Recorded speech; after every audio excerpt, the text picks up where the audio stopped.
ഇന്ന് 2025 ജനുവരി 30. 1948 ഏതാണ്ട് 77 വർഷം മുമ്പ് ഇതുപോലൊരു ജനുവരി 30 വെള്ളിയാഴ്ചയായിരുന്നു നമ്മുടെ രാഷ്ട്രപിതാവിൻ്റെ രക്തസാക്ഷിത്വം സംഭവിച്ചത്. ഗാന്ധിജിയുടെ രക്തസാക്ഷിത്വ ദിനം അതിൻ്റെ പതിവ് അനുസ്മരണ ചടങ്ങുകൾക്ക് പുറമെ മറ്റു ചില രാഷ്ട്രീയ അവബോധങ്ങളെ കൂടി തട്ടിയുണർത്തേണ്ടതായിട്ടുണ്ട്. ഓരോ അനുസ്മരണ ദിനങ്ങളും അതുതന്നെയാണ് യഥാർത്ഥത്തിൽ നിർവഹിക്കുന്ന ദൗത്യം. എങ്കിലും ഈ അനുസ്മരണ ദിനത്തിൽ നമുക്ക് ഗാന്ധിജി ഈ രാഷ്ട്രത്തിനു വേണ്ടി ചെയ്ത സേവനങ്ങളെക്കുറിച്ച് ഉള്ള നാൾ വഴികളെക്കുറിച്ചല്ല, ഗാന്ധിജിയുടെ വധം ഉപഭൂഖണ്ഡത്തിലുണ്ടാക്കിയ രാഷ്ട്രീയ സംഭവ വികാസങ്ങളെക്കുറിച്ച് വെറുതെ ഒന്ന് ചിന്തിച്ചു നോക്കാം, അവലോകനം ചെയ്യാം. ഗാന്ധിജി ഒരു രാഷ്ട്രീയക്കാരനായിരുന്നോ എന്ന് ചോദിച്ചാൽ അല്ല എന്നുത്തരം പറയേണ്ടി വരും. അദ്ദേഹം ആത്മീയ പ്രവർത്തനമായിരുന്നു നടത്തിക്കൊണ്ടിരുന്നത്. അദ്ദേഹം ഉദ്ധരിച്ചിരുന്നത് രാഷ്ട്രമീമാംസയിൽ നിന്നല്ല, പൊളിറ്റിക്കൽ സയൻസിനെ കുറിച്ചുമല്ല അധികവും സംസാരിച്ചിരുന്നത്. അദ്ദേഹം അധികവും സംസാരിച്ചിരുന്നത് ഭഗവത്ഗീതയെക്കുറിച്ചും ഖുർആനെക്കുറിച്ചും ബൈബിളിനെക്കുറിച്ചും മറ്റു മഹാഗ്രന്ഥങ്ങളെക്കുറിച്ചും വേദങ്ങളെക്കുറിച്ചുമായിരുന്നു എന്ന് ഉള്ളത് ഒരു അതിശയകരമായ ഒരു സംഭവമാണ് ചിന്തിക്കുമ്പോൾ. സത്യത്തിൽ അദ്ദേഹം നടത്തിക്കൊണ്ടിരുന്നത് രാഷ്ട്രീയ പ്രവർത്തനം തന്നെ ആയിരുന്നെങ്കിലും അദ്ദേഹത്തിൻ്റെ സകലമാന രീതികളും ആത്മീയതയുടേതായിരുന്നു എന്ന് കാണാം. എന്തുകൊണ്ടാണ് ഈ വൈരുദ്ധ്യം എന്ന് ആരെങ്കിലും എപ്പോഴെങ്കിലും ചിന്തിച്ചിട്ടുള്ളതായി തോന്നുന്നില്ല. പക്ഷേ നമ്മളിപ്പോൾ ആ രീതിയിലാണ് ചിന്തിക്കാൻ നോക്കുന്നത്. എന്തായിരുന്നു ഗാന്ധിജിയുടെ രാഷ്ട്രീയ പ്രവർത്തനത്തിന് വേണ്ടി ഗാന്ധിജി അവലംബിച്ച ആത്മീയ മാർഗം, അഥവാ രാഷ്ട്രീയത്തിനു വേണ്ടി ഗാന്ധിജി ഉപയോഗിച്ച ആയുധം എന്തായിരുന്നു? ഓരോ രാഷ്ട്രീയക്കാർക്കും ഓരോ രാഷ്ട്രീയത്തിനും വ്യത്യസ്ത ആയുധങ്ങളുണ്ട്. ചിലർക്ക് വാള്, ചിലർക്ക് കൊടുവാള്, ചിലർക്ക് കുറുവടി, ചിലർക്ക് തോക്കിൻ കുഴൽ ആണെങ്കിൽ, മറ്റു ചിലർക്ക് മിസൈലുകളാണെങ്കിൽ, അതിന്നിപ്പോൾ എത്തി നിൽക്കുന്നത് ന്യൂക്ലിയർ ബോംബിലാണ് എന്ന് കാണാം. അതായത് ആയുധങ്ങളില്ലാതെ രാഷ്ട്രീയ പ്രവർത്തനം സാധ്യമല്ല എന്ന് തന്നെയാണ് നമ്മുടെ ചരിത്രം നമ്മോട് പറയുന്നത്. അവിടേക്കാണ് നിരായുധനായി വേദഗ്രന്ഥങ്ങളും ഇതിഹാസ കൃതികളുമൊക്കെയായി ഒരാൾ രാഷ്ട്രീയ പ്രവർത്തനം നടത്താനെത്തുന്നത്. അതായിരുന്നു നമ്മുടെ മഹാത്മജി. അദ്ദേഹത്തിൻ്റെ കയ്യിൽ വേദങ്ങളായിരുന്നു, ആയുധങ്ങളായിരുന്നില്ല. അദ്ദേഹത്തിൻ്റെ ഭാഷ യുദ്ധത്തിൻ്റേതോ രക്തച്ചൊരിച്ചിലിൻ്റേതോ ഹിംസയുടേതോ ആയിരുന്നില്ല, അഹിംസയുടേതായിരുന്നു. അദ്ദേഹത്തിൻ്റെ ആ അഹിംസ എന്ന ആ ആയുധം സത്യത്തിൽ ലോകത്തിന് അത്ര പരിചിതമല്ല. അത് ഇന്ത്യയുടെ സനാതന ധർമ്മവുമായി, സനാതന പശ്ചാത്തലവുമായി, പൈതൃകവുമായി ബന്ധപ്പെട്ടതാണ് അഹിംസ എന്ന് കാണാം. ആധുനിക ലോകത്തിന് ഹിംസയിലൂടെ അധികാരം പിടിക്കുന്ന മാർഗങ്ങൾ മാത്രമേ അറിയുമായിരുന്നുള്ളൂ. അവിടേക്കാണ് ഗാന്ധിജി ആധുനിക കാലഘട്ടത്തിൽ അഹിംസയുടെ നിരായുധത്വമായി കടന്നു വരുന്നത്. പക്ഷേ തോൽപ്പിച്ചു കളഞ്ഞു. യഥാർത്ഥത്തിൽ തോൽപ്പിച്ചു കളഞ്ഞോ? ഇല്ല. ഗാന്ധിജി അന്ന് വധിക്കപ്പെട്ടില്ലായിരുന്നെങ്കിലും ഇന്ന് ജീവിച്ചിരിക്കുമായിരുന്നില്ല. പക്ഷേ ഗാന്ധിജിയുടെ ആശയങ്ങൾ, അഹിംസയുടെ പ്രസക്തി ഇന്നും ശക്തമായി ഉണ്ട് നമ്മുടെ മുമ്പിൽ. കാരണം ഓരോ സായുധ കലാപങ്ങളും സമരങ്ങളും യുദ്ധങ്ങളും നമ്മെ അഹിംസയെക്കുറിച്ചാണ് ഓർമ്മിപ്പിക്കേണ്ടത് എന്ന് കാണാം. വാസ്തവത്തിൽ ഓരോ രാഷ്ട്രീയ കക്ഷികളും ഈ സത്യം, ഈ യാഥാർത്ഥ്യം മനസ്സിലാക്കി വേണം അവരുടെ രാഷ്ട്രീയ പന്താവ് തിരഞ്ഞെടുക്കാൻ എന്നുള്ളതാണ് വ്യക്തിപരമായ എൻ്റെ അഭിപ്രായം. ഏതൊരു ജനതയ്ക്കും ഭൗതികമായ നിലനിൽപ്പിനും അതിജീവനത്തിനും അധികാരങ്ങൾ അനിവാര്യമാണ്. പക്ഷേ ആ അധികാരങ്ങളുടെ വഴി നടത്തത്തിനാകട്ടെ ധാർമ്മികത അത്യന്താപേക്ഷിതവുമാണ്. ഇത് ഗാന്ധിജി ഓർമ്മിപ്പിച്ചതാണ്. ഗാന്ധിജിക്ക് മുമ്പ് പരിഷ്കർത്താക്കളും പ്രവാചകന്മാരും ഇതുതന്നെയാണ് ഓർമ്മിപ്പിച്ചത്.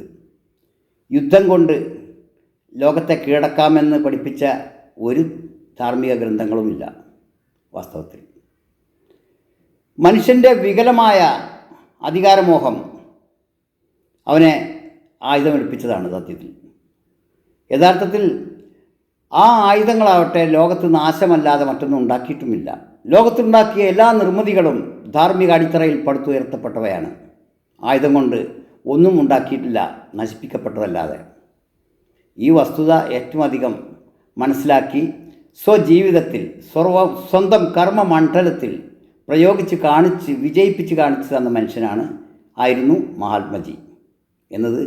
അതാണ് ഗാന്ധിയൻ തത്വങ്ങളെക്കുറിച്ചുള്ള പ്രസക്തി എന്ന് കാണാം. സ്വാതന്ത്ര്യ ലബ്ധി സമീപിക്കുന്തോറും വിഭജനത്തിൻ്റെ ഒരു ഭീഷണി ഉയർന്നു വന്നു. ഗാന്ധിജി വധത്തിനു പിന്നിൽ പറഞ്ഞു കേൾക്കുന്ന ഒരു പ്രധാന കാരണം ഇന്ത്യ വിഭജനമായിരുന്നു എന്നാണ്. ഇന്ത്യയുടെ വിഭജനം ഒരു മതവിഭാഗത്തെ പ്രത്യേകം ചൊടിപ്പിച്ചു, ഒരു വിഭാഗത്തെ സന്തോഷിപ്പിക്കുകയും ചെയ്തു എന്നാണ് വെപ്പ്. പക്ഷേ വാസ്തവത്തിൽ ഇന്ത്യയുടെ വിഭജനം അതിനു മുന്നിട്ടിറങ്ങിയവർക്കൊക്കെ നഷ്ടമേ ഉണ്ടാക്കിയിട്ടുള്ളൂ. ഉപഭൂഖണ്ഡത്തിന് മൊത്തത്തിൽ അത് നഷ്ടമായിരുന്നു. ഗാന്ധിജിയുടെ നേരെ അന്ന് പൊട്ടിയ 3 വെടിയുണ്ടകൾ, 4മതൊരു വെടിയുണ്ടയെക്കുറിച്ച് കൂടി ഒരു കോൺസ്പിറസി തിയറി ഉണ്ട്. അത് വേണ്ടത്ര പരിഗണന ലഭിക്കാത്തൊരു കോൺസ്പിറസി തിയറിയാണ് എന്നതുകൊണ്ട് നമുക്ക് തള്ളിക്കളയാം. എങ്കിലും 4മതൊരു വെടിയുണ്ടയുടെ സാധ്യതയെക്കുറിച്ച് അവിടെ ഒരു ദൃക്സാക്ഷി അഭിപ്രായം ഉയർന്നു വന്നു എന്നുള്ളത് സത്യമാണ്. അത് നമ്മളെ 4മതൊരു വെടിയുണ്ട ഉണ്ടോ ഇല്ലേ എന്ന ചർച്ചയിലേക്കല്ല കൊണ്ടുപോകേണ്ടത്. ഗാന്ധി വധത്തിന് പിന്നിൽ പ്രത്യക്ഷത്തിൽ കാണുന്ന കൂടാതെ കർട്ടന് പിന്നിലുള്ള ചില ഗൂഢാലോചനകൾ കൂടി ഉണ്ടായിരുന്നു എന്ന് വേണം മനസ്സിലാക്കാൻ. അതായത് ഗാന്ധിജി വധിക്കപ്പെടേണ്ടത് നാഥുറാം ഗോഡ്സെയുടെയോ അദ്ദേഹം പ്രതിനിധാനം ചെയ്യുന്ന ഹിന്ദു മഹാസഭയുടെയോ ഹിന്ദു സമൂഹത്തിൻ്റെയോ ആവശ്യം മാത്രമായിരുന്നില്ല. മറ്റു ചില ഗുണഭോക്താക്കൾ കൂടി ഗാന്ധി വധത്തിന് ശേഷം ഇവിടെ ഉയർന്നു വരികയുണ്ടായിട്ടുണ്ട്. അവർക്ക് കൂടി അതിൽ താല്പര്യമുണ്ടായിക്കൊടുന്നില്ലല്ലോ എന്നതാണ് ആ 4മത്തെ വെടിയുണ്ടയുടെ തിയറിയെ ബലപ്പെടുത്തുന്ന ഒരാശയം. ഏതായാലും നമുക്ക് ആ താർക്കിക വിഷയങ്ങളിലേക്കൊന്നും കടക്കേണ്ടതില്ല. ഒരു മഹാത്മാവിൻ്റെ ചരമദിനത്തിൽ രക്തസാക്ഷി ദിനത്തിൽ കുറേ കൂടി മനോഹരമായ രാഷ്ട്രീയത്തെക്കുറിച്ച് നമുക്ക് ചിന്തിക്കാം. കമ്മ്യൂണിസ്റ്റുകാരെക്കുറിച്ച് പറയുമ്പോൾ, ഇന്ത്യയിലെ കമ്മ്യൂണിസ്റ്റുകാരെക്കുറിച്ച് പറയുമ്പോൾ ചരിത്രപരമായ വംഗത്വം എന്നൊരു പ്രയോഗം നമുക്ക് കേൾക്കാറുണ്ട്. യഥാർത്ഥത്തിൽ ഇന്ത്യയിലെ മുസ്ലിങ്ങളുടെ ചരിത്രപരമായ രാഷ്ട്രീയ വംഗത്വമായിരുന്നു വിഭജനം എന്നാണ് എൻ്റെ ചെറിയ അഭിപ്രായം. ഉപഭൂഖണ്ഡത്തിൽ മുസ്ലിങ്ങളുടെ രാഷ്ട്രീയ ഭാവി അത് അനിശ്ചിതത്വത്തിലാക്കി. ഇന്ത്യയിൽ അത് അവതാളത്തിലുമാക്കി എന്നാണ് സത്യം.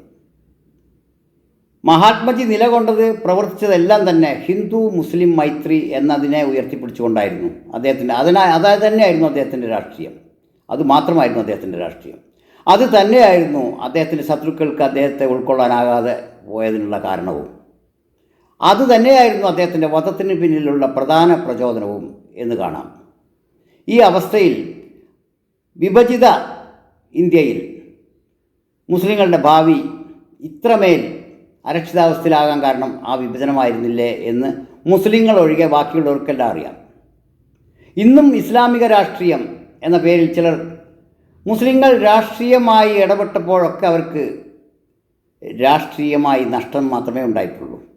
അതേസമയം ആത്മീയമായി എപ്പോഴൊക്കെ അവർ ശക്തിപ്പെട്ടുവോ അവർക്ക് രാഷ്ട്രീയ അധികാരം കൂടെ വന്നു കിട്ടിയിട്ടുണ്ട് എന്നുള്ളതാണ് ഇസ്ലാമിക ചരിത്രം പറയുന്നത്. അവർ എപ്പോഴൊക്കെ ആത്മീയമായി പരാജയപ്പെട്ടു അവർ രാഷ്ട്രീയമായും തകർന്നുപോയി. അതേസമയത്ത് ആത്മീയമായ അവരുടെ ഉത്കൃഷ്ടത, അവരുടെ ശക്തിയാണ് അവർക്ക് ലോകത്ത് രാഷ്ട്രീയാധികാരം നേടിക്കൊടുത്തത് എന്നത് വസ്തുതയാണ്, ചരിത്ര വസ്തുതയാണത്, കേവല വിശ്വാസമല്ല. ഇന്ന് ഇന്ത്യയിലെ ഏതെങ്കിലും ഒരു സംസ്ഥാനത്ത് ഒരു മുസ്ലിം ഭരണാധികാരി മുഖ്യമന്ത്രി ആവുക എന്നുള്ളത് അത്ര ചിന്തനീയമല്ല. പ്രധാനമന്ത്രിയാകുന്ന പ്രശ്നമേ ഉദിക്കുന്നുമില്ല. അതിനുള്ള കാരണമുണ്ടാക്കിയത് ആരാണ്? മുസ്ലിങ്ങളുടെ രാഷ്ട്രീയ മോഹം തന്നെയാണ് അതിന് പിന്നിലുള്ള പ്രചോദനം, കാരണം എന്നാണ് നമുക്ക് പറയാനുള്ളത്. മുസ്ലിങ്ങൾ കുറെ കൂടി പക്വമായ കാഴ്ചപ്പാട് രാഷ്ട്രീയത്തെക്കുറിച്ച് പുലർത്തേണ്ടതായിട്ടുണ്ട് എന്നുകൂടി പറയാൻ ഈ രക്തസാക്ഷി ദിനം നമുക്ക് പ്രചോദനമാകട്ടെ. കാരണം ഗാന്ധിജി ഉണ്ടായിരുന്നെങ്കിൽ ഇന്ത്യ മറ്റൊന്നാവുമായിരുന്നു.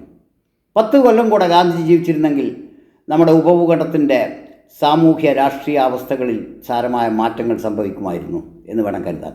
അത് അവഗണിക്കുക എന്ന് തന്നെയായിരുന്നു അദ്ദേഹത്തിൻ്റെ വാദത്തിനുള്ള പിന്നിലുള്ള ഗൂഢാലോചന. അത് ഏതെങ്കിലും ഒരു വിഭാഗത്തിൽ മാത്രം ഒതുങ്ങുന്നതുമല്ലായിരുന്നു.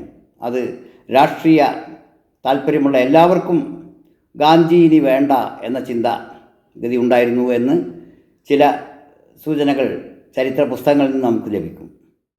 രാജ്യം ഇന്ന് അഭിമുഖീകരിച്ചു കൊണ്ടിരിക്കുന്ന രാഷ്ട്രീയവും സാമൂഹ്യവുമായ പ്രതിസന്ധികൾക്ക് അങ്ങനെ ഒരു പ്രതിസന്ധി ഉണ്ടെങ്കിൽ അതിന് കാരണം ഗാന്ധിയൻ മാർഗം, അതായത് അഹിംസയുടെ മാർഗം കൈവിട്ട് നാം ആയുധത്തിൻ്റെ മാർഗങ്ങൾ സ്വീകരിച്ചതാണ് എന്നതിന് സാധാരണഗതിയിൽ ഒരു രാഷ്ട്രീയ ബോധം ഇല്ലാത്തവർക്ക് പോലും മനസ്സിലാക്കാവുന്നതാണത്.